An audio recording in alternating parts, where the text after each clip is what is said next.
Hi, I'm Daniel Foley, and in this video I want to talk to you about the power of your words.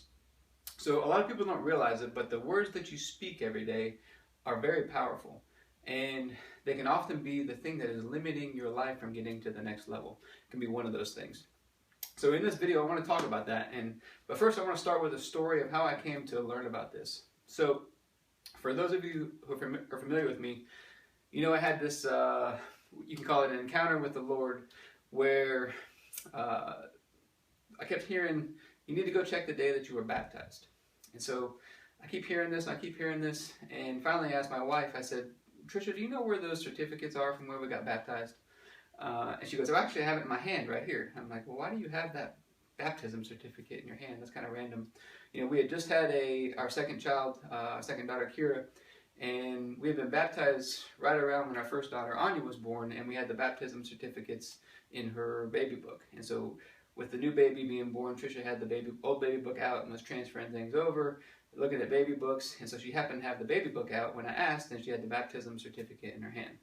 So I take that baptism certificate, and I had been learning a lot about the wilderness and this biblical concept of wilderness, how the Israelites were in the wilderness for 40 years, Jesus was in the wilderness for 40 days, Moses was in the wilderness for 40 years, so this seems to be this number 40, always keeps coming up as a time in the wilderness. So this number 40 in the wilderness kept getting highlighted to me, and I'm looking at the baptism certificate, I'm looking at the date, and it said May 25th, 2010. And this was September 25th, 2013 at the time. And so I'm looking at that, I'm looking at the dates, I'm trying to figure out what's going on, and I eventually come to realize it had been exactly to the day, it had been 40 months since the day that we'd been baptized. And I just started putting together like, hey, this is your 40 months in the wilderness are over. And so I had a confirmation that, hey, your 40 months in the wilderness is over and you're coming out.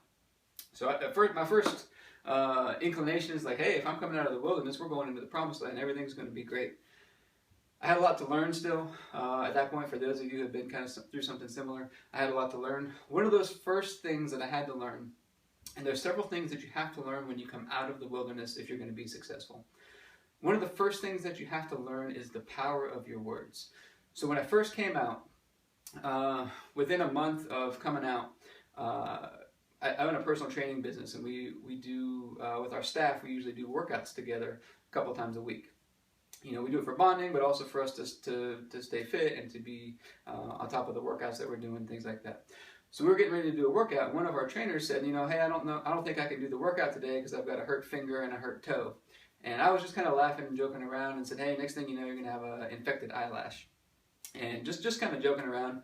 And the next morning when I woke up, who was the one with the infected eyelash? It was me. So I woke up, I had an infected eyelash, and it was gone by the end of the day. But the Lord spoke something to me very powerful that day, which was, from now on, you need to be very careful because things have changed. You're out of the wilderness. The words that you speak contain power. Okay, so this is a lesson that at some point you're going to have to learn, is that the words that you speak contain power, and they are going to come to pass. So what you speak is going to come to pass. Now, this is something, I know a lot of people don't believe in it. They say, oh, that's just whatever. But it's something I've learned that it is very true. Oftentimes, one of the limiting factors in your life is the words that you are speaking. Okay, so if you look through the Bible, I challenge you, look through your Bible, read it diligently, and look through there and look at all the references to the power of your words and how important words are. I promise you, if you start to look in there, you will find that it's a very important concept, that the power of your words. So Jesus said, it's out of the abundance of your heart that the mouth speaks. Okay, so out of the abundance of your heart, so your words are coming out of your heart. So your words actually let us know what is in your heart. And one of the best ways to know, one of the reasons why your words are so important is because they let us know if you have faith. Okay, so you can tell if someone is fearful or stressed or if they have faith just by their words a lot of times. Okay, so if you really listen and you pay attention, which since that time I've started to pay attention to not only my own words but to other people with their words, and you can start to notice the pattern. A lot of times people have strongholds or areas in their life where they're struggling. If you pay attention to their words, you can get a glimpse into why. And you can get a glimpse into what's in their heart even just by paying attention to their words. Okay, so one of the best ways you can tell is when the pressure comes on. Okay, so when you're in the squeeze, when the pressure is on you, what do you speak? That's going to tell you a lot of times what's really in your heart. A lot of times you can speak things and it's in your head, but until it gets rooted and grounded down into your heart, you're not going to see a whole lot of change from it just yet. So keep that in mind. Your words are important, especially pay attention when the pressure is on, when the squeeze is on you. What do you speak? And it's an important thing.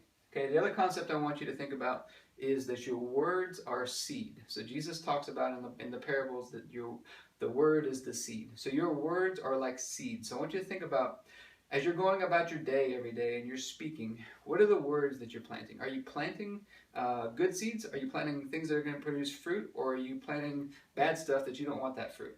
Okay, so you want to think about, what am I planting every day with my words? So the words that you speak over your spouse, over your kids especially, words that you speak to coworkers or employees or whoever it may be, what are the words that you're speaking over them? Are you building them up with your words, or are you tearing them down? Okay, so your words have a huge impact. Like I said, they're a big indicator of your faith, and they let us know what's in your heart. So as a focus this week, really start to pay attention to your words. Like I said, it's going to be a limiting factor, and you'll be surprised as you start to pay attention. A lot of the things that you speak that you weren't aware of. So pay attention to your words this week.